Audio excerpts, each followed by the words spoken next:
and gentlemen, may I have your attention, please? Bem-vindos a mais um episódio do seu podcast Absurdo.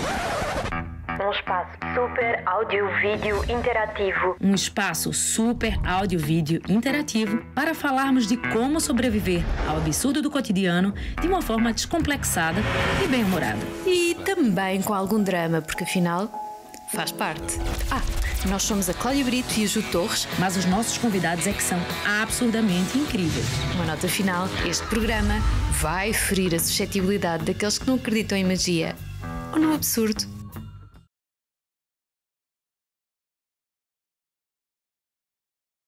Bom dia a todos, bem-vindos a mais um podcast absurdo. Hoje trazemos aqui um tema que nos é muito caro, por motivos diferentes e experienciado de maneira diferente também, que é a comida. O que é isto de comer? Comer como um ato político, comer como um ato identitário, como um traço cultural, comer. E também, afinal, porquê é que comemos, com que tipo de consciência é que comemos e o que é isto? Que fome é esta que nós temos de comer? Bom, isto são muitos temas, eu já sei, já estou aqui a lançar uma série de coisas, mas não se guiem por aquilo que eu estou a dizer. Queria só dar-vos as boas-vindas. Agora a Ju vai fazer uma apresentação mais condigna, espero, e vamos seguir. Bem, eu começo esse podcast com uma música que tem no Brasil, de um grupo chamado Titãs, que eu adoro, que é: a gente não quer só comida, a gente quer comida, diversão e arte. E eu acho que comida traz essas sensações e remete a tudo isso. E por isso que temos esses dois convidados que têm perfis diferentes, absurdamente diferentes, ou não, mas na diferença vamos nos encontrar. De um lado, temos a Maria Oliveira Dias, nascida em Viseu, é atriz, formação como atriz, mas foi criada pelo mundo. É vegetariana desde os 12 anos, porém do seio de uma família carnívora, normal. Isso, ainda. Hoje tem 2 livros publicados sobre cozinha saudável, sem açúcar, sem glúten e com ingredientes da estação. Glúten tem. Glúten tem? Tem opções sem glúten, Ok. mas glúten é bom. É bom. Yes, do glúten. Do outro lado, o Hugo Brito, lisboeta e formado em artes plásticas. Decidiu deixar o ofício e dedicar-se à arte da comida, por assim dizer. Mas eu não vou estar batendo a mesma tecla, que eu sei que todo mundo deve dizer a mesma coisa. Ele aplica as artes plásticas. Exatamente, não vamos apresentar assim, depois que deixa que o Hugo se apresente. Mas nos tempos de veganismo está na moda, o Hugo tem um restaurante chamado Boi Cavalo, que eu acho espetacular. Que não é vegano, quer ser. Pois é. Bem, olá a todos, bem-vindos ao Absurdo. É isso.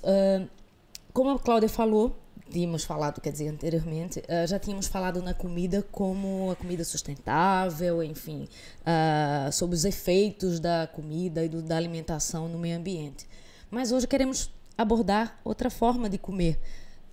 Identidade, a moda também através da comida, enfim, vamos focar por outro lado. E lanço aqui já uma pergunta.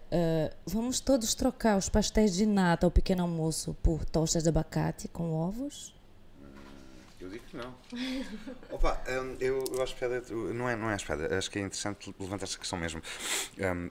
A comida não é uma coisa isolada, não é? E como é que se pensa na comida é uma das coisas mais importantes. O comer conscientemente não tem só a ver com questões ambientais, tem tudo a ver com um conjunto de outras coisas que passam pela identidade, passam por questões de demografia, de migração, de distribuição de população pelo território. Eu acho que é muito interessante e às vezes não se olha dessa maneira porque é um ponto fulcral, porque é uma área de cruzamento de uma série de outras coisas. E a questão ambiental neste momento parece que é a única que de alguma maneira tem o foco, mas há muitas outras questões. Essa questão ética e política e questões de identidade para mim acabam por ter mais importância na minha área, na minha prática. Isto porque eu acho também que as preocupações ambientais neste momento já são uma questão quase de bom senso. Sim, já é um dado adquirido, não é? Já está. É óbvio que não. Já acrescentar isso, não é? E é uma coisa que eu estou particularmente interessado, percebes? Qual é o efeito da maneira como nós, por exemplo, em Portugal passámos a comer depois, por exemplo, da adesão à comunidade europeia, e o que é que isso teve, qual foi o efeito disso em relação à evolução da população e da distribuição da população pelo território, e o que é que depois isso tem como consequências que nós só hoje é que estamos ainda nem sequer a olhar para elas, percebes? Mas isto são coisas com as quais eu estou mais preocupado. Sim, mas a ideia também é esta, é nós abrirmos aqui a discussão para a forma como nós encaramos esta coisa de comer. E comer é uma coisa que durante tantos anos esteve associada a uma ideia de prazer, de família, de partilha, de convívio. Aliás, nós descobrimos todos que somos, se calhar, todos da mesma família, há 5 minutos atrás. Portanto, acho que de certeza que partilhamos todos esta história, que é as pessoas juntam-se para comer, essencialmente. Seja o que for que aconteça na vida de alguém, primeiro come-se. E depois logo se vê o que é que se faz em relação a isso. E eu sei que, quer dizer, tendo tu esta experiência, Maria, de começares a ser vegetariana logo aos 13 anos, isto numa altura em que ser vegetariana era complexo, era difícil, pelo menos em termos práticos, não é? De ter uma vida social. E como é que tu encaras esta coisa de, agora quando estás com a tua família, porque a tua família permanece no mesmo sítio, não é? Possivelmente com o mesmo tipo de referências, e tu de repente chegas como alienígena, quase de certeza. Ou não? Sim. Ok. Porque a comida, sobretudo no seio de uma família, é mesmo quase que é uma ofensa, por exemplo, para a tua avó ou para a tua mãe não comeres aquilo que ela faz. É tipo, não, tu estás a recusar o amor, comida é amor, não é? Sim, claro. Estás a recusar isto e depois de repente, à medida que as coisas vão avançando e as pessoas vão percebendo, começas a comer a mesma coisa, mas imagina, eu acho que basicamente a minha infância toda foi feijão e grão e massa e arroz e depois vegetais da praça, que a minha avó ia sempre buscar, mas era uma coisa tão natural e tão sustentável, nós comíamos mesmo da estação, não tínhamos sacos de plástico, havia um supermercado, nós raramente íamos, era uma coisa muito mais natural e comíamos sempre da estação, tipo, nem sequer questionávamos. Exato, não havia courgettes o ano todo, não havia pimentos o ano todo, havia coisas que comíamos míscaros, na altura que havia míscaros, havia arroz de míscaros e era tipo, já está quase a chegar a altura dos míscaros, agora parece que ninguém sabe o que é míscaros. E esse entusiasmo por aquilo que é natural na comida, no fundo, acaba por ser havia menos problemas de saúde porque era efetivo que estavas a comer coisas que eram em si já mais naturais, E depois também havia essa outra coisa do ato de comer em família e o ato de cozinhar e o tempo que se despende e tudo isso, não só, que criava uma maior coesão familiar, não sei o que, também era um outro momento histórico, mas também era já por si uma maneira mais saudável de comer, não é? Não estavas a comer coisas processadas. Só tinha em frente a uma televisão. Nós sentámos sempre à mesa para comer sempre almoço e jantar, sempre religiosamente. Tipo, minha avó, minha mãe, meu pai e eu estávamos sempre à mesa e era sempre uma coisa partilhada. E começámos sempre com sopa, a sopa era sempre diferente e ainda hoje ainda hoje é assim. E a televisão estava ligada, mas não. A refeição era refeição. Vocês viram uma série de fotografias que depois eu vou pesquisar o nome do fotógrafo. Ele pegou crianças, comunidade indígena, nos Estados Unidos, na Índia, e fez a fotografia com que essas pessoas comiam durante o dia. Eu achei fantástico, porque cada país tem uma identidade. Os indianos tinham a comida, em África, imensas raízes e tubérculos e frutas. Os índios do Brasil, outra coisa. E tipo, eu acho... Os americanos eram uma lata de era tudo amarelo. Tudo assustador. Mas isso, voltando ao tema dessa identidade, que eu acho que está a ser perdida. Eu citei há pouco tempo, numa conversa, já não sei em que altura foi. Eu viajei para Malta há uns 3 anos, 4, já não lembro. Não gostei, enfim. Não gostei por uma coisa. Único seguidor de Malta. Não gostei mesmo porque, assim, primeiro para mim viajar é comer. Eu vou para os sítios à espera de uma experiência gastronômica também. Eu cheguei em Malta e eu não consegui perceber o que é que se comia lá. Eu não sabia qual é a comida de Malta. Não sabia. E eu perguntava às pessoas dos restaurantes, ninguém sabia o que era.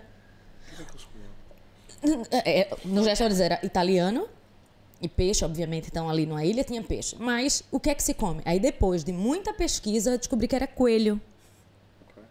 Mas assim, você não conseguir viajar e ir para um país e não conseguir saber o que eles comem Isso pra mim foi muito triste. Eu fiquei mesmo decepcionada. Assim, você vai pra um lugar à espera de uma experiência. Se eu tô em Lisboa, se tem um turista em Lisboa, eu espero que ele vá comer seus pastéis de nata, vá comer uma sorda, vá comer e vá no boi cavalo experimentar, mas percebe? Sim, mas tem uma experiência isso por detrás também disso. muito portuguesa, porque lá está, a gastronomia está tão incrivelmente enraizada na nossa cultura e nós, sim, desculpa Ricky, e nós de facto temos muito isso, vamos aos sítios e queremos experienciar os sítios com todos os sentidos e o palato, não é? É um deles e tem que ser estimulado.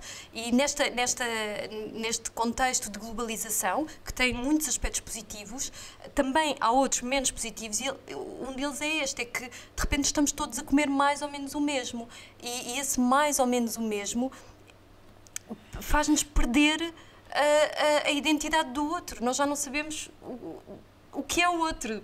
Eu acho que aquilo que nós comemos tradicionalmente, em muito pouco tempo, se foi alterando. Porque, por exemplo, antigamente comia-se muito mais leguminosas, comia-se muito mais cereais, havia muito mais... As pessoas tinham a sua própria horta, matava-se um porco por ano. O que se usava para aromatizar a feijoada era um pedacinho de porco, não era tipo orelha, coisa, patas, tudo, não é? Agora, hoje temos uma feijoada que é extremamente rica, comemos tipo, ou a feijoada brasileira, que também se popularizou imenso em Portugal, que tem 40 espécies de carne diferente, depois um bocadinho de feijão, um bocadinho de farofa, um bocadinho de arroz. E não era assim que antigamente, mesmo o rancho que se come em Viseu, eu sempre, tipo, nós nunca punhamos carne, era muito raro, porque a carne não era uma coisa muito Rara também. rara. E agora parece que chegamos a um patamar de aparente riqueza em que não podemos pôr as mãos na terra, já não sabemos de onde é que vêm os legumes, vamos todos os dias ao supermercado comprar coisas que não sabemos de onde vêm, perdemos completamente o contacto com a terra, com os produtores, com quem cultiva, de onde é que aquilo vem, já nem, tipo, compramos abacates que vêm, ou os parcos que vêm da China, abacates que vêm do México, é um absurdo, uvas, ainda no outro dia vi uvas que vêm da África do Sul. Meu Deus, temos tantas uvas aqui no outono. Exato, mas conseguimos. Como? Porquê?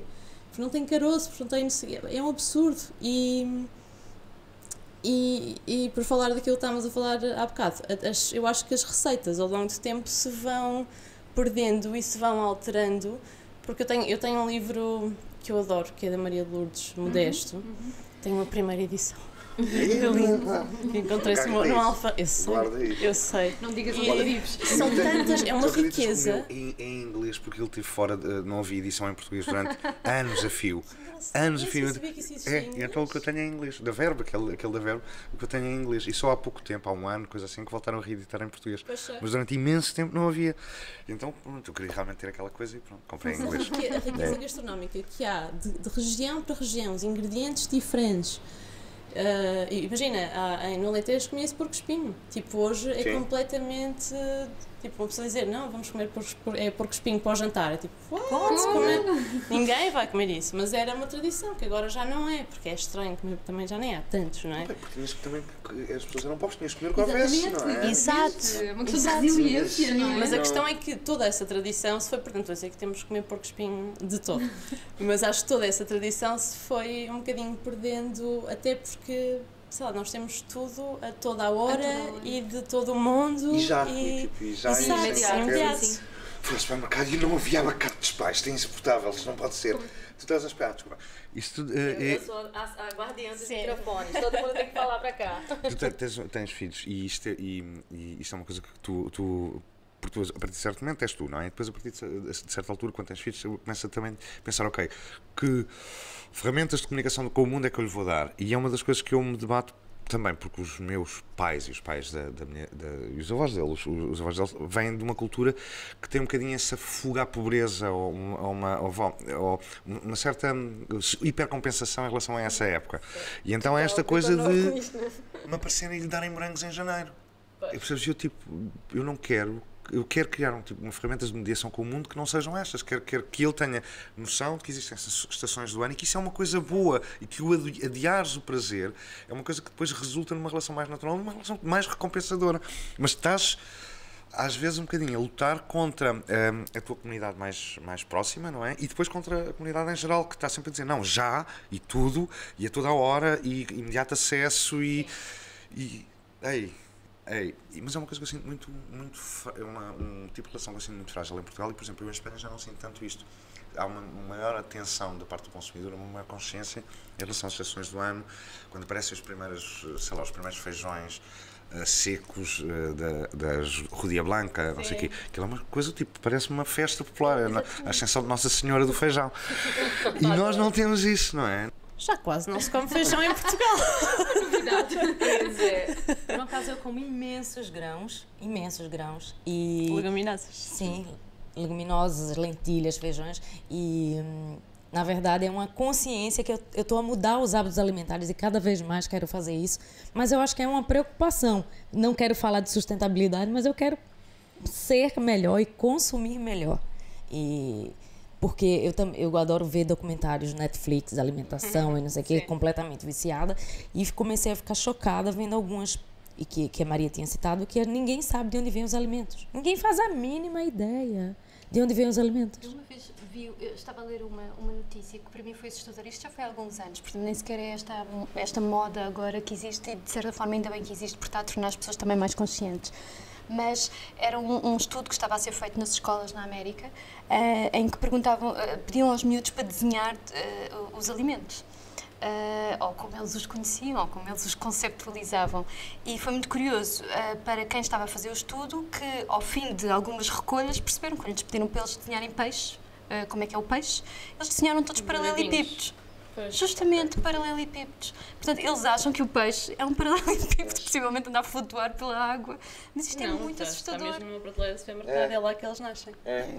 Achas que eles já nem sequer fazem associação ao... Caramba, isso ainda é mais assustador. Eu vivi na Holanda quase 8 anos e vivi em Amsterdão e a relação era muito mais remota com os alimentos do que a que nós ainda temos no... Porque nós, qualquer pessoa em Portugal, acho eu, está assim, no máximo uma geração removida do campo. Sim. E no Norte da Europa não é assim. Pois é, não, é que nós temos todos, fingimos todos que ninguém tem terra debaixo das unhas, mas temos. Mas não é grave. Não é ótimo, não é? Ainda saberes onde é que... Eu às vezes, tipo, dá-me gozo, e é uma coisa que eu estou a tentar adquirir, mais conhecimentos, porque eu cheguei a um certo ponto, estava a andar no Alentejo e olhava para as árvores e dizia, são árvores. Fazia ideia do que eram e achei isto, isto não é bom, isto é trágico, tipo, eu não estar tão removido e na Holanda eu sentia muito isso porque não havia mercados, então o peixe eram paralelepípedos dentro de uma caixa azul de esferovite, de polipropileno ou coisa já. E então não me espanta que eles achassem. Sim, e isso é outra coisa, ainda pegando naquilo que a Ju estava a dizer, eu quando estive em Amsterdão, não tenho experiência de vivência, mas há muito aquela coisa de o que é que se come em Amsterdão? Pá, olha, vai um mexicano, vai um nepalês e safa-te como podes. E lá está. Inglaterra também. Exatamente, mas falámos disso ontem, o fish and chips, shepherd's pie, há assim umas coisas, pronto, por mais aqueles pudins de sangue, não seria uma coisa que eu comeria, mas existe, é qualquer coisa que tu consegues estabelecer a relação. Agora, em Amsterdão, só nos lembramos de drogas e de queijo. E prostitutas. Pronto, com as suas devidas ressalvas, também é preciso pôr qualquer coisa no estômago. Quer dizer, é preferível pensar nas prostitutas e nas drogas do que na comida holandesa, porque é grave. Não, mas a gente não pode, quer dizer, pelo menos falo por mim, eu acho que essas modas me deixam muito irritadas, isso de modismo, de comer todo mundo igual, de todo mundo tá tipo, os miúdos, eu falo miúdos como se eu tivesse 80 anos, mas é verdade, as pessoas às vezes perderam o prazer da comida porque estão tão preocupadas em que a comida seja bonita, que dê para tirar uma foto, que dê para colocar no Instagram, estão tão preocupadas na estética, tipo, que eu acho às vezes que o sabor fica em segundo plano. E o prazer da comida. Mas também a questão é, por exemplo, os legumes não sabem a nada.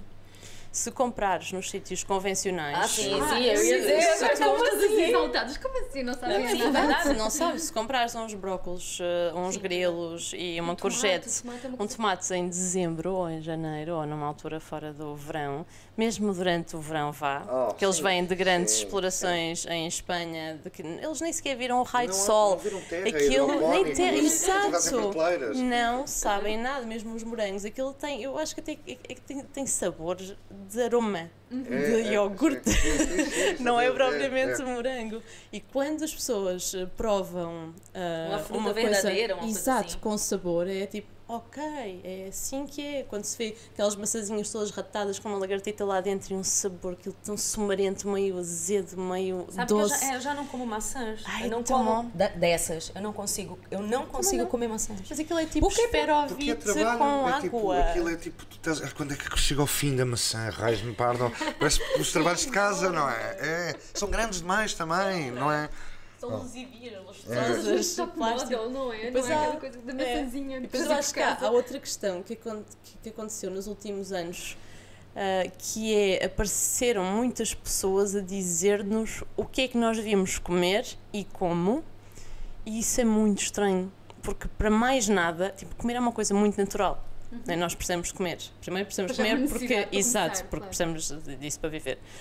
E depois precisamos comer porque é bom, uma coisa que nos liga, fazer comida é bom, saber onde vem o que nós comemos é bom, enfim, mas de repente, como nós começámos a comer, nós, as pessoas, começámos a comer, exato, bastante mal e depois começou-se, se calhar, a engordar ou a ter corpos disformes, depois há um estereótipo de pessoa, ou sobretudo de mulher, de homem musculado, coisa e tal, que as pessoas nunca conseguem lá chegar.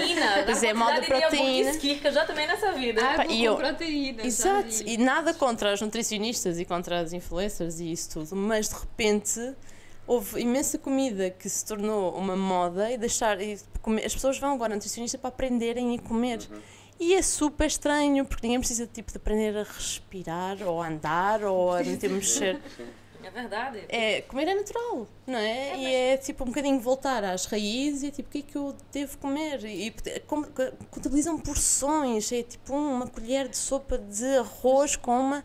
E assustador, tipo, come por prazer e depois aquilo nunca, se comes bem, se variares, não vai fazer mal. E o que eu acho, eu sempre falo isso, e eu não tenho filhos, mas eu acho que educação alimentar devia dar na escola, mesmo uma coisa séria. Não é a pirâmide alimentar, porque você é isso, respira para viver e come para viver. Mas o meu medo é que depois ias ter a educação alimentar que da eles década. ensinam? Esta década íamos, não sei o quê. Ainda tens leite nas escolas, em todas as escolas, porque o governo patrocina a indústria dos laticínios, porque aquilo tem que escoar para algum lado e ainda há leite. E há imensas escolas que já não querem e não é necessariamente o mais saudável, o lanche mais saudável para os miúdos. Podem ter outras coisas, ou fruta, ou sei lá, uma cena mais natural. E depois é essa questão também das modas, que depois também, ainda há bocado, pareceu-me alguma ironia na tua observação sobre o glúten, e que o glúten é bom. Isso é uma moda, glúten é Ficou bom. tipo aquele ator, o Ryan Reynolds, o gajo tem piada, e ele no outro dia dizia que, sei lá quanto tempo, que estou aqui a viver em Los Angeles e qualquer dia consegue saltar uma loja com um bagel. Porque ouve lá, e eu no restaurante tenho imensas vezes pessoas que dizem, não sei o quê, intolerante a glúten. Eu não como glúten, assim. E nós vamos e fazemos uma coisa diferente. E depois nós fazemos uma broa fantástica que tem 20% de farinha de trigo. E curiosamente, quando depois a broa chega à mesa, eles depois acabam por roubar à namorada ou namorado. Momentaneamente a alergia para glúten ficou curada. Mas tu vês que é uma coisa tipo, as pessoas estão há uma espécie de dogmas ou uma certa political correctness em relação à comida. Então tu deves comer desta maneira, é adequado que comas desta maneira. Então as pessoas adiam aquilo que parece que se desresponsabilizam individualmente, aderem àquela coisa e depois, só que depois não, há muita desinformação ou falta de informação, as pessoas não sabem o que é o glúten, pá. Explica lá, diz-me lá de que é que estás a falar. Porque há aquelas histórias daquelas pessoas que eram um bocadinho rechonchudinhas e deixaram de comer glúten e emagreceram. Porque na verdade elas não deixaram de comer glúten, elas deixaram foi de comer porcaria.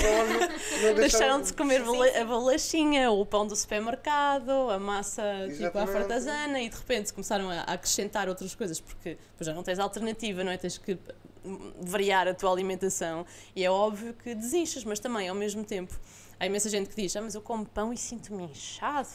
E não é? Fico com a barriga tal e coisa, e não tem a ver com o glúten, tem a ver com a porcaria que o pão tem. Mas o pão do supermercado tem tipo 40 ingredientes. Devia ter 2, 3, 4. Água, sal, um bocadinho de azeite, talvez. Pronto. Fermento. Verdade. E tu vês, compras e tens. É isso, monoglúten, não sei o quê. Parece uma bula de medicamento, não é? Não sei o quê, é não sei o que mais. Vou contar uma coisa curiosa que... Olha, estou a falar curiosa. Eu estive no Canadá há pouco tempo e fiquei impressionada como todo mundo lá é alérgico. Porque para se fazer um pedido no restaurante, você tem que fazer quase um inquérito. Então, olá, boa noite. Sei lá, eu quero pedir, sei lá, um ceviche.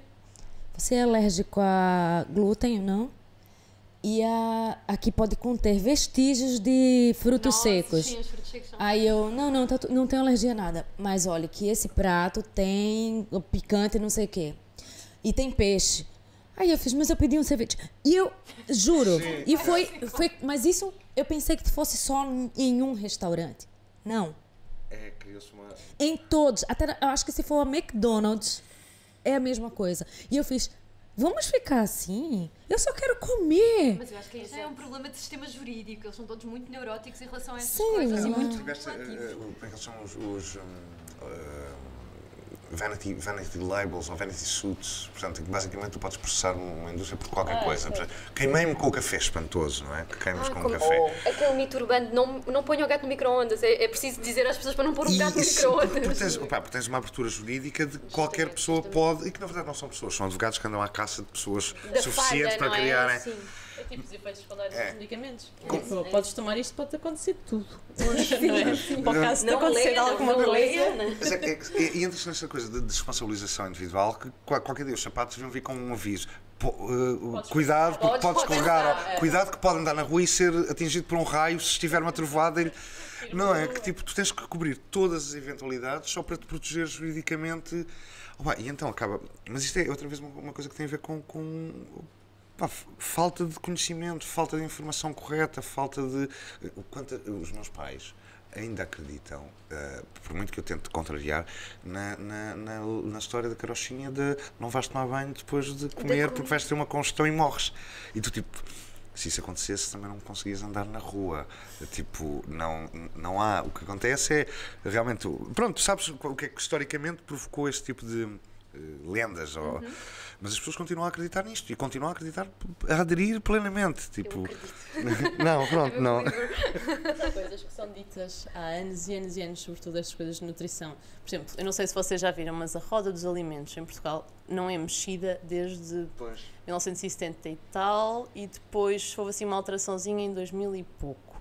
E entretanto já saiu aquele prato, aquele My Plate, que é do My Healthy Plate, que é de Harvard, acho eu, dos nutricionistas, que é muito interessante porque não tem, se vocês verem a roda dos alimentos portuguesa, tem os bonecos, tipo as fotografias das coisas, um bife, um peixe, falhar, não é? Exato, que é só aquilo, né? Depois tem a parte dos cereais, que é a maior parte, é massa branca, farinha branca, bolachas Maria. Ótimo. E depois tem dividido em baixo por porções, porque aquilo é claramente uma Uma coisa... estratégia de marketing. Exato, que é para as indústrias portuguesas, não é? Tipo a milanesa, compra ao nacional.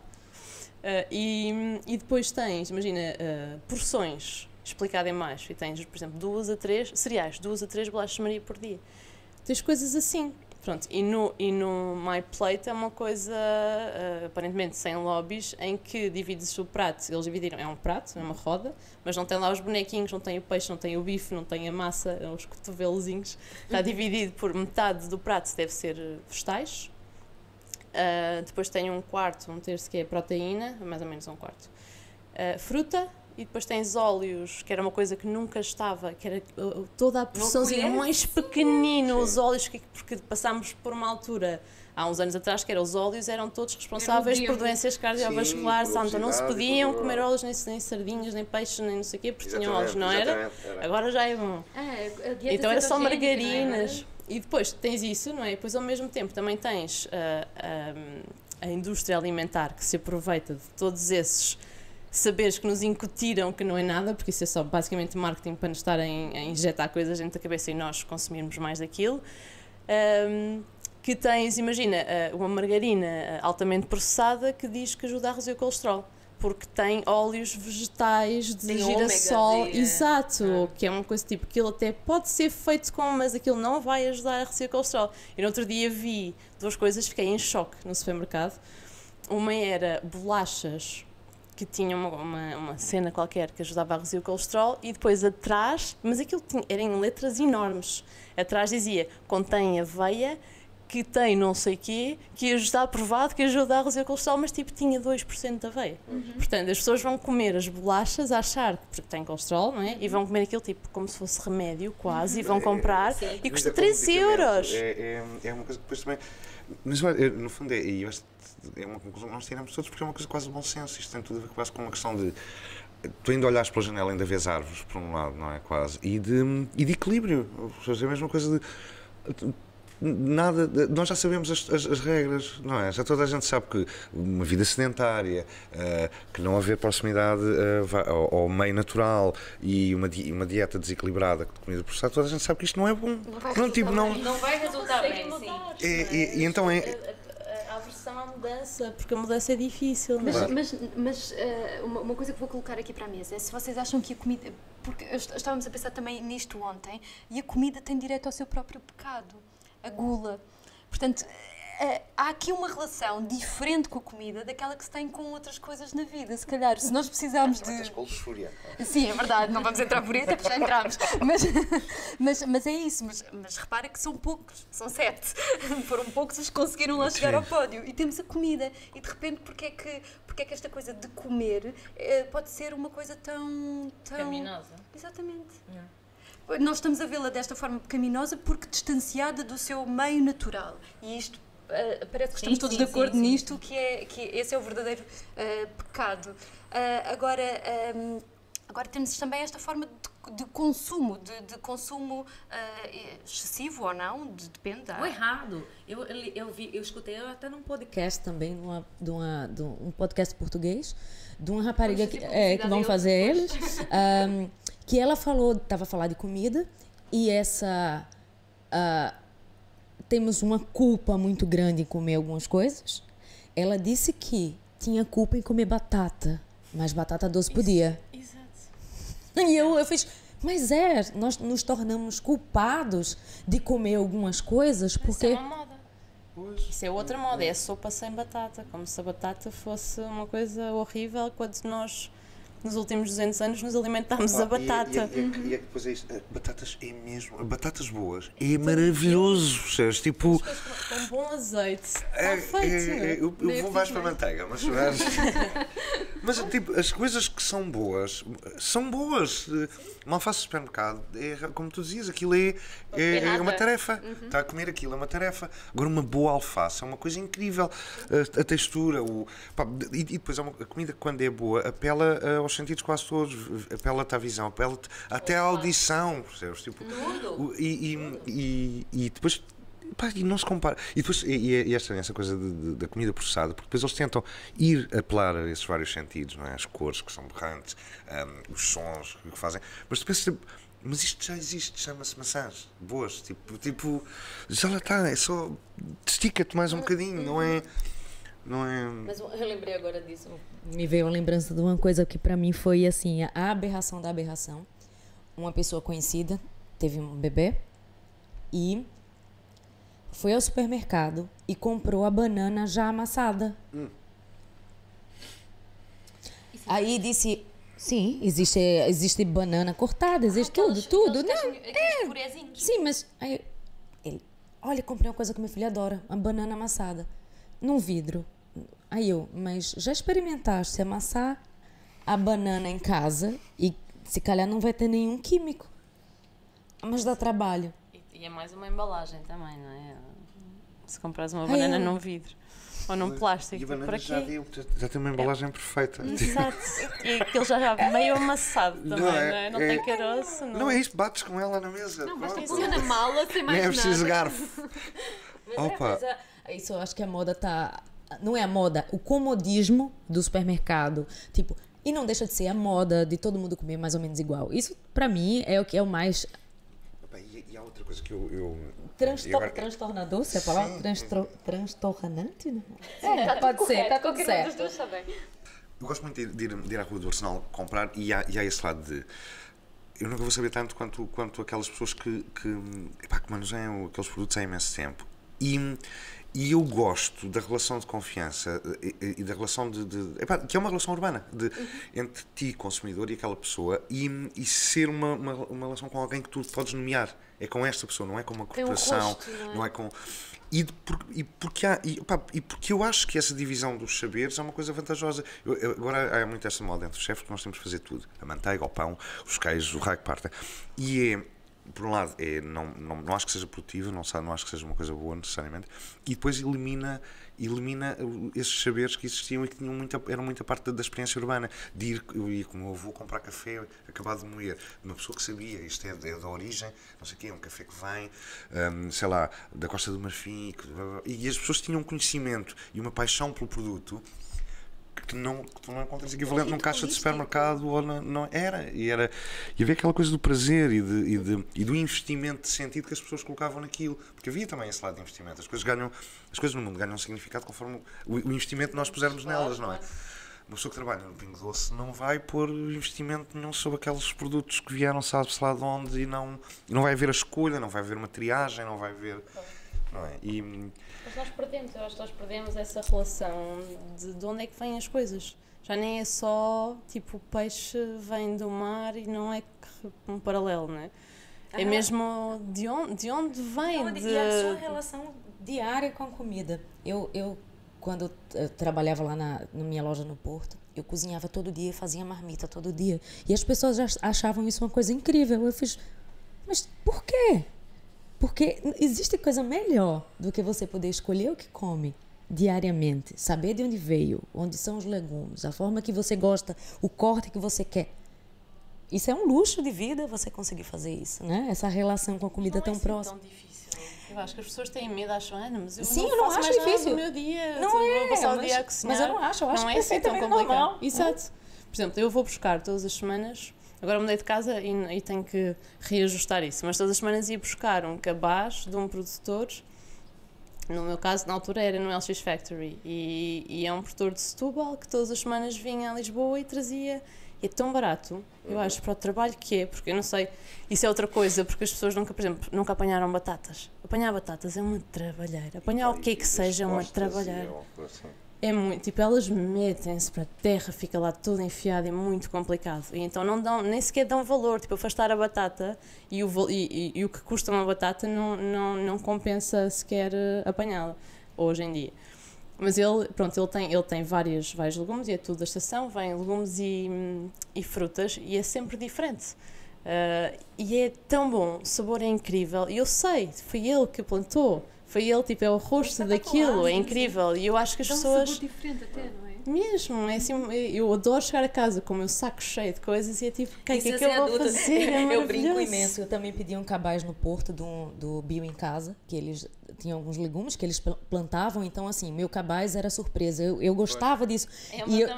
E o que eu acho mais engraçado é isso. Eu assim, parece assim, eu tô a ser criança novamente, pra mim era a felicidade. Ai, vai chegar o cabaz, pra você ver o que tinha ali dentro. A mesma coisa, eu não faço parte, não uso, mas minha irmã usa fruta feia. Eu acho espetacular essa relação ser retomada com a comida. É tão bom, né? E não é como a Maria disse, não precisa de muito tempo, não dá trabalho, não dá. Acho que muito mais trabalho é ir no supermercado, comprar uma embalagem, abrir. Ficar na fila para pagar. Mas sabes, depois também é este problema, que é um problema de custo, não é? Que as pessoas ainda não perceberam que se a comida se qualquer alimento é fruto de uma série de etapas e de uma série de patamares de produção, para aquilo ser barato, alguém vai pagar a fatura. Pá, a regra já é o ambiente, são os trabalhadores em situação precária, é o desenvolvimento do interior, é a toxicidade dos solos, tudo isso é a fatura que todos esses agentes estão a pagar para tu depois teres as bananas baratas em janeiro. E isto é que é aterrador, percebes? As pessoas não fazerem essa conta, que é uma conta facílima de fazer, porque é óbvia. As pessoas sabem que, sei lá, que numa empresa de restauração, onde há uns pães de Deus que vocês já sabem de qual é que estão a falar. Houve esta espécie de quase movimento semicívico, não vamos ir a este sítio porque eles tratam mal e pagam mal as pessoas. E vocês acham que os outros não o fazem? Vocês acham que a salada de Vita Cresce, desculpem estar a dizer uma marca, ali... não há qualquer coisa em comum com o facto ali na zona de Vila Nova de Fontes e dessa zona teres uma comunidade imigrante que não está a ser bem tratada e não está a ser bem acolhida, que está a recolher estas alfaces, e acham que isto não tem um custo qualquer, e acham, claro, quer dizer, há pessoas por trás da coisa e é óbvio, basta olhar. Agora criou-se esta cultura em que as pessoas estão constantemente a desviar isto e depois preocupadas com o glúten. Exato. E ao mesmo tempo tipo, o que é que custa lavar uma alface? Tipo, uma alface a sério, porque aquelas alfaces que estão nos sacos, já é um saco de plástico, é parvo, com alface lavada com gás lá dentro, para aquilo se aguentar, mas aquilo não faz parte dos ingredientes, são gás. E como? Para quê? Comprar uma alface com terra é tipo a melhor coisa que existe. Depois no vinagre, e bem, também é natural, exato. Tudo e está tudo e bem, certo. E se tu souberes de onde é que vem e que não é que aquilo é eticamente cultivado, não estragou nada pelo caminho e veio daqui de perto, o que é que custou? Não é? Não custa nada. Eu acho que ficas com a tua consciência. Todos devemos fazer um bocadinho. Sim. Por isto tudo que é nosso, não é? Não devemos pensar, porque eu acho que nós pensamos primeiro que nós somos um ser superior e tudo, nada daquilo que nós fazemos tem impacto. É tipo, não, eu tenho direito a isto, eu tive de trabalhar o dia todo, posso comer isto, não é? Parece que todos temos direito a destruir tudo, a tratar mal as pessoas, a não pensar no impacto que a coisa teve até chegar ao nosso frigorífico e de onde vai quando sai da nossa casa. Isso é outra coisa que nós também nunca pensamos. E depois também pensamos que esse tipo de indústrias pensa em nós e no nosso bem-estar. Tipo, não, eles já cortaram isto a pensar em mim, mas não vemos nos ingredientes, ou então tem aqui o pão sempre quentinho, com este cheirinho bom, mas não pensamos que tem 40 ingredientes que nos vão envenenar e inchar. Glutamato monossódico que incha. E achamos sempre que nos fazem bem, não é? E depois ficamos doentes e achamos que a indústria farmacêutica é tão boazinha que nos vai resolver os nossos problemas, não é? Tu vês as coisas de pão do coração, pão para o coração. Pão para o coração é molhar um pão bem feito com massa-mãe em azeite. Isso é que é pão para o coração. Tipo, Como bom azeite. não, Há muito esta ingenuidade em relação àquilo que nos dizem, não é? Eu estava agora a pensar, ontem a minha avó de 90 anos ligou-me e estava-me a contar uma série de coisas que se passam com ela, porque são essas as conversas que nós temos, e ela estava a dizer que tinha andado mal do estômago, uma coisa qualquer, e que fazia uma coisa que eu adoro, porque tem um valor sentimental. Quando eu era miúda e estava doente com alguma coisa, ela fazia uma coisa que era só um caldinho de arroz, aquilo é só arroz, não tinha cenoura, mas só cebola, azeite, água e arroz. Eu já tentei replicar aquilo e não consigo. Há aquela mão de avó que não dá. E ela dizia, pois, quer dizer, eu agora passei a fazer isso porque e de facto sinto-me melhor, mas sabes, eu já comi tanto arroz na vida, só arroz, que esta coisa de comer só arroz também já não chega. E ela tem 90 anos, ainda está naquela coisa de... Ela precisa de mais. E eu percebo que nós temos este privilégio, pelo menos por mim falo, de que não passámos por nenhuma situação limite, não tivemos uma vida confortável dentro do possível, mas há pessoas ainda da nossa família a quem isto não aconteceu e que passaram, não poderei falar em pobreza e fome, porque também não estive lá para ver e essas coisas não são conversadas, mas foi mais difícil. E há esta coisa do conforto da comida e de que o arroz não pode ser só arroz, porque se comes só arroz, isto não é suficiente, isto significa que tu não estás bem na vida. E é muito curioso perceber como é que andamos aqui todos de forma diferente a olhar para a coisa. Porque para mim, ouro é aquele arroz que só ela é que sabe fazer. Não é? Mas há esse horror a uma pobreza que as pessoas sentiriam. Eu lembro, não tem nada a ver, mas eu agora lembrei-me de uma coisa que a minha avó dizia uma vez que me viu, que eu estava de ténis brancos, sapatos brancos em janeiro, sinal de pouco dinheiro. Há uma expressão para isso, curioso. Mas há muito essa coisa, percebes, tipo eu lembro, a minha outra avó era do Alentejo, e assim pelo canto do olho, e sei que sim, que eles passaram alguma pobreza. As pessoas, quer dizer, alguma pobreza. As pessoas não comiam presunto de pata negra aos 6 anos de idade, period.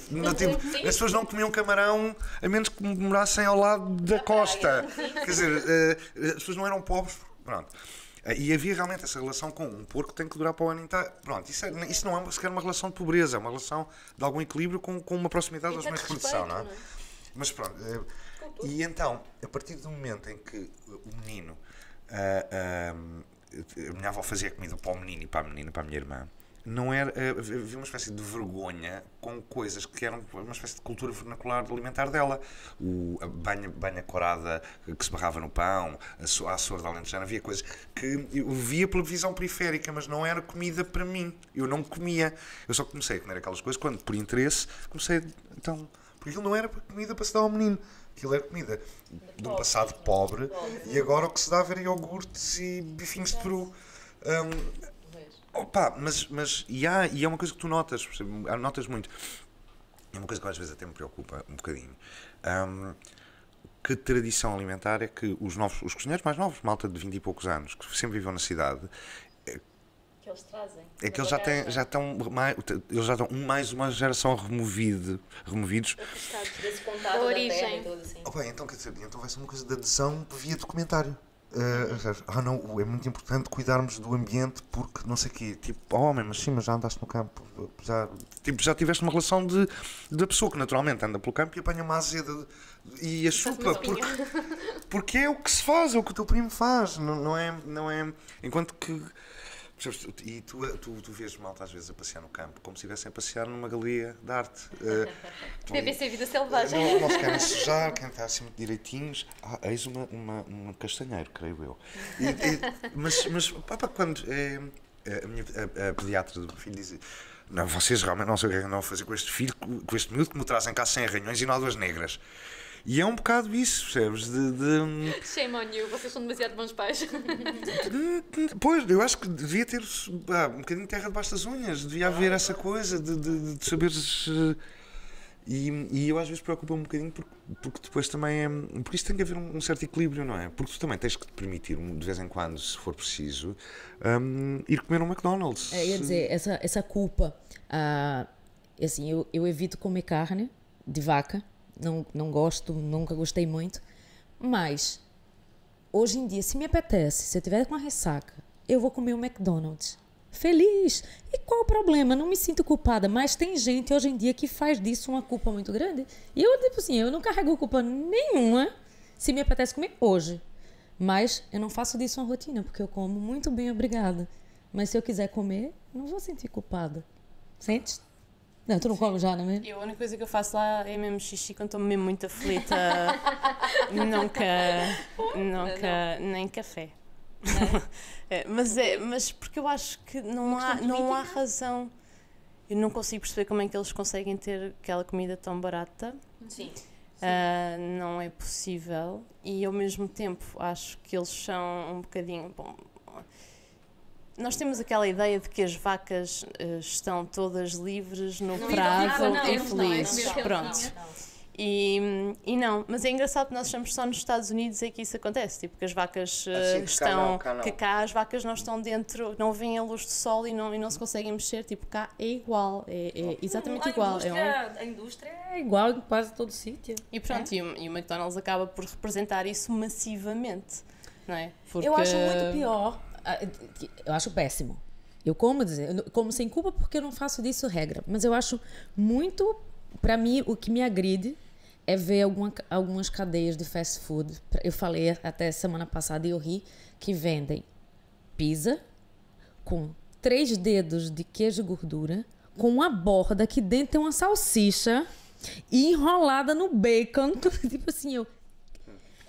Mas há esta coisa que também as pessoas de repente também acham que, ok, não, mas eu se for ao Burger King e comer um hambúrguer da Impossible Meat, que é plant-based, que já vou para o céu. Já estou E não vais para o céu porque isto são campos intermináveis de soja, completamente azotados, até que nunca que vão ser completamente estéreis durante 70 anos depois disto se ir embora e que são igualmente prejudiciais. Tipo, só que associou.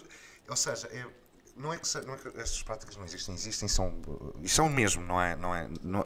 Mas tornou-se fácil estigmatizá-las, focar a atenção nessas e de alguma maneira fazer uma espécie de whitewashing a outras que são igualmente prejudiciais. A questão é que as pessoas estão tão habituadas a fazer aquele binómio de tipo carne acompanhamento e peixe e acompanhamento, normalmente é tipo arroz, batatas e massa, mais ou menos.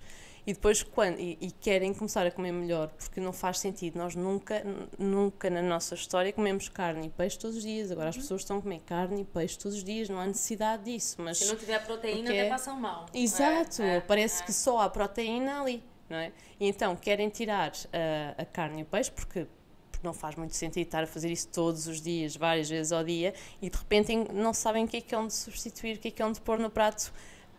Porque ficam com acompanhamento, não é? E depois de repente então e a proteína.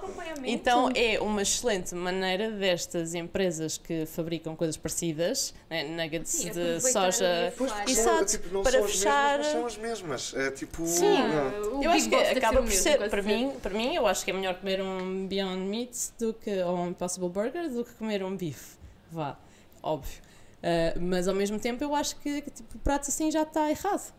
Uma cena a fingir que é carne com acompanhamento está mal, tipo, como estava mal a carne ali só com acompanhamento, exato, e depois normalmente é um pedaço de carne enorme, não faz qualquer sentido, ninguém.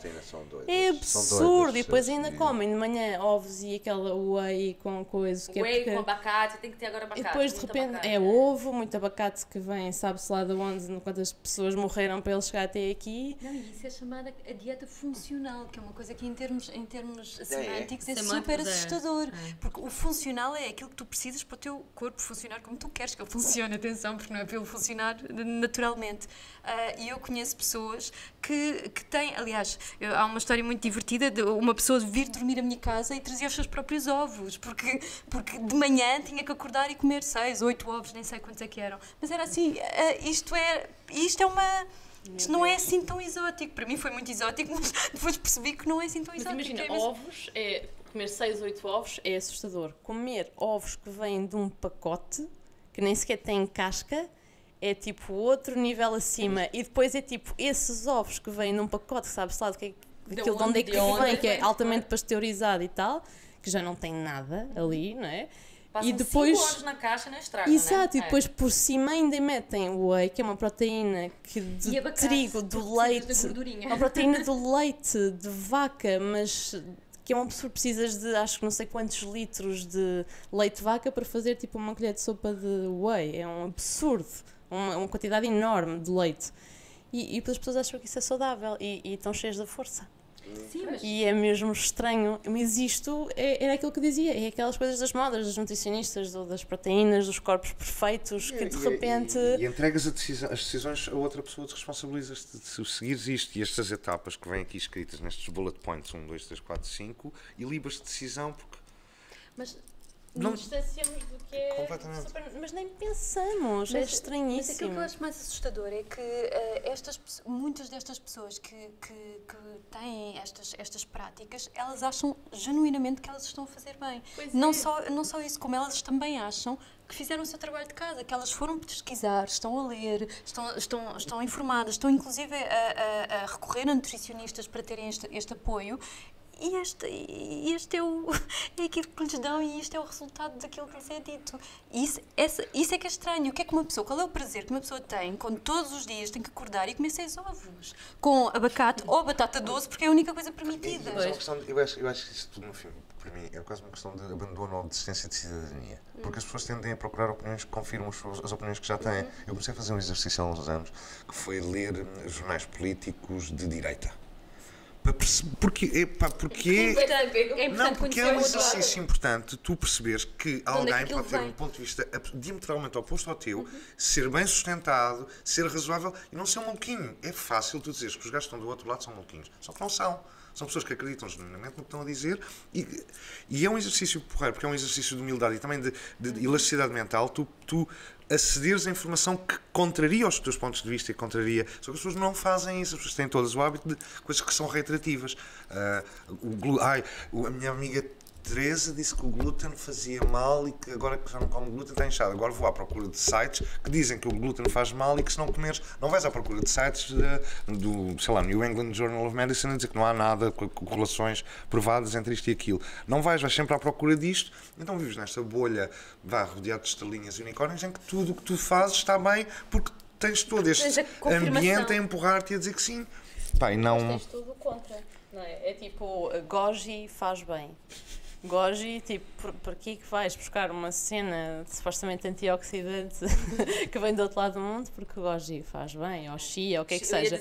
E depois de repente. Estava completamente constipada da barriga. Não, mas depois há. Entupida de chia, porque eu não comia colheres e colheres de chia. Pois é isso, mas tens tens notícias que depois dizem isso, tipo, chia faz mal, porque houve uma pessoa que comeu tipo um frasco de chia e explodiu-lhe o estômago, não é? Tipo, e depois é tipo, não comas chia, porque chia faz mal. Então É assim que se criam os mitos urbanos. Exato, tens sempre o pró e o contra, mas de coisas muito absurdas. Por isso que, voltando àquilo, eu não estou a apoiar nenhuma McDonald's, nenhuma cadeia de fast food, mas como eu sei que a minha prática alimentar é boa, eu posso me dar o luxo de comer alguma coisa não tão saudável quando eu quero. Eu lembro do Jamie Oliver, que uma vez falou que quando ele era novo, todo mundo ia ao McDonald's na festa de aniversário, uma vez na vida, outra na morte. E era assim, vamos hoje ao McDonald's, que era uma coisa... Todo mundo sabia que supostamente não fazia bem, mas era um dia de festa. Para mim não há mal. Agora, não fazer disso uma prática diária, somente. Variar a alimentação, não só comer chia, não só comer ovos, não só comer abacate. Tipo, vamos variar ou não? Eu estou errada? Para mim, isto não são coisas para serem diabolizadas. Isto não é o bem e o mal, não é o céu e o inferno. Isto é, tu achas que te queres envolver com o mundo na tua totalidade. Tu todo envolver-te com o mundo. Isso implica responsabilidade. Responsabilidade de cidadania. Tu tens que saber o que é que se passa no mundo, tens que estar atento, não estar a criar filtros que aumentam essa distância. E caminhares todo no mundo. O teu eu político, o teu eu ético, o teu eu... Tudo isso é o que está em contacto com o mundo.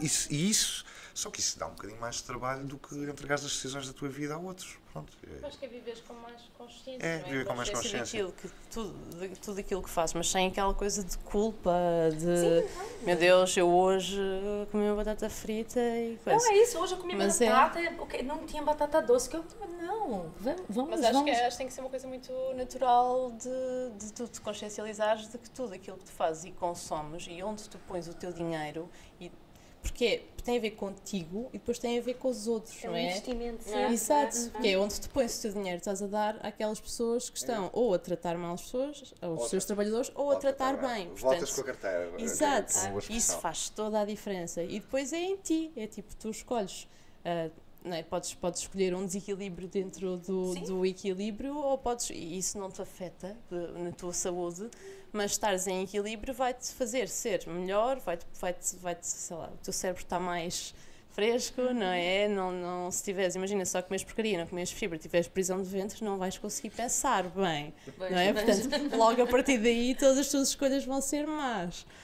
Então se tiveres uma vida saudável e se tiveres um ambiente saudável que te rodeia, se fizeres algum exercício, ou pelo menos se andares, fazes ao campo, sujares os pés, as unhas, eu acho que isso está tudo integrado e depois começas a pensar, tipo, caramba, eu tenho aqui um lugar no mundo e tenho que fazer o melhor para mim, também para poder fazer o melhor pelos outros, e eu acho que é isso, eu acho que é viveres em consciência sempre e em respeito por tudo aquilo que te rodeia, porque não estás aqui sozinho, não é? E é muito irónico que nós estejamos a viver numa época em que toda a gente está completamente ávida de experiências. Experiência é o termo que se usa para experiências gastronómicas, experiências, não sei o quê, experiências de tudo e mais alguma coisa. E isto já está tão maquilhado que há isto, há a experiência de vamos para o campo, não precisamos de ir para o campo, nós estamos a mandar as pessoas para o campo, não é preciso, mas entrar em contacto com as coisas é tão mais fácil. E isso sim é uma experiência, isso sim é a tal experiência que toda a gente ambiciona, a experiência imersiva, as coisas têm uma causa, um efeito, nós conseguimos tocar, conseguimos cheirar, conseguimos perceber de onde é que aquilo vem. E é só isto, às vezes, eu acho que as pessoas estão à procura disto, elas estão à procura nos sítios errados, parece-me, porque de facto é isto, a experiência está já aqui à mão. Acho que é um bocado por aí. Isto, de repente parece aquelas coisas muito bonitas. Não tomas as Ou coisas estamos aos como unicórnios. garantidas, não tomas as coisas como garantidas, nem como direitos. E sim como privilégios. É um privilégio apanhar uma brisa do mar, bater-te na cara. É um privilégio, não é um teu direito inalienável. É um privilégio tu sentares à mesa com uma pessoa a comer e a ter uma conversa. Estas coisas não são garantidas e são coisas que tu deves sentir-te grato e quando te sentes grato também atuas de outra maneira. Se a tua atitude perante o mundo for uma atitude de gratidão, tu atuas de outra maneira porque as coisas ganham outra gravidade, outro peso, não é? Enquanto que são coisas que são automaticamente teu direito e garantidas e são descartáveis e transparentes quase, não é? E é um bocado isso, é hesitar perante o mundo, hesitar um bocadinho perante o mundo, não tomar como certo todos os dias. É isso. Bem, assim, estamos aqui, a gente pode falar, comida é muito fácil, né? A comida é muito fácil, daqui a pouco... Podemos mandar vir comida e estamos trocar receita, daqui a pouco, enfim, podemos fazer muitas coisas, mas é isso, a conversa já está no fim, já estamos aqui mais de 1 hora de conversa e basicamente, como eu disse, aqui não tem certo nem errado, aqui são experiências, a experiência de cada um, e achamos muito importante incluir a comida em si como um tema do podcast, que é essencial. É essencial pensarmos nela, né? Para sobrevivermos e para criarmos essa consciência de que... Para voltarmos a ser mais normais, na realidade, mais naturais, mais dentro daquilo que é a vida no sentido do lato da coisa. É isso. Não vamos comer tostas com ovo, por favor, o tempo todo, porque eu não aguento mais restaurantes de brunch fazendo igual. Por amor de Deus, mudem esse meta que eu não quero. Posso dizer só uma coisa assim muito rápida? Eu tenho experienciado, porque estou neste caminho ligado com a comida há 10 anos. E houve várias pessoas que, por aquilo que eu tenho falado, que têm mudado a alimentação e é muito engraçado porque às vezes é um trigger. São pessoas que comem, imagina, junk e muita carne, muito peixe, muita porcaria, muito arroz e de repente começam a acrescentar mais vegetais e depois começam... Toda a vida delas acaba por mudar. Acontece imenso. De repente começam a pensar e pensam, mas eu não gosto deste trabalho. Então mudam de trabalho, depois tiram um ano sabático. E às vezes é só mudar aquilo, só uma pequena mudança e que faz com que quase que se reconectem, não é, com elas próprias. E eu acho que a comida também tem isso. Pode ser revolucionário e empoderador de alguma maneira, não é? Acho que sim. Bem, agora uma coisa importantíssima, como é que os encontramos? Hugo? Eu encontro-me no restaurante que é o Boi Cavalo em Alfama, ou então alguns... Olha, para a semana vou estar atrás dos montes a ajudar num projeto de recuperação de tabernas tradicionais e também ligado, portanto, àquele território e àquela paisagem. Portanto, recuperação de uma tradição alimentar vernacular daquele território. Fantástico. E a Maria? Online. Você dá o Instagram? The Love Food, tudo. The Love Food. .pt o site e depois daí tem ligação para tudo. Depois tenho 2 livros que estão nas bancas de todo o país. O primeiro é o livro da cozinha vegana e o segundo é a cozinha vegana para bebés, crianças e famílias saudáveis. Boa.